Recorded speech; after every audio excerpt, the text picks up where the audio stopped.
নাকি পচে শেষ। তো লিভার সাধারণত পচলে মানুষ কি বলে সেটা আমি মুখ দিয়ে বলতে চাই না। কি খেলে তাড়াতাড়ি লিভার পচে সেটা তো সবাই জানেন। সেদিন প্রতিজ্ঞা করেছিলাম যে ওই ক্যান্টনমেন্টে বসবাস করতে হবে না, যেদিন সময় পাবো বের করে দেবো। সাজাপ্রাপ্ত আসামি জেলে ছিল, অন্তত আমি এইটুকু দয়া করেছি যে ঠিক আছে বয়োবৃদ্ধ মানুষ বা অসুস্থ, হাঁটতে চলতে উঠতে বসতে অসুবিধা, এখন উনি সেজে গুজে মেকআপ নিয়ে একেবারে বুড়ো একে হাসপাতালে যান। জিয়াও যেমন খুনি ছিল, খালেদা জিয়াও আর এক খুনি, তার ছেলেও খুনি। বিএনপি যদি বেশি বাড়াবাড়ি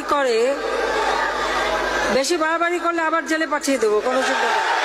খালি মনে হলো যে তুমি খালেদা জিয়াউর রহমানের সাথে অন্তত 2 মাস 1 মাস পর পরই আমাদের বাসায় যেয়ে বসে থাকতা, চেয়ার পেতেও বসতা না, ওই লবিতে মোড়া ছিল, মোড়া পেতে বসতা। তার জন্য দয়া দেখাতে হবে।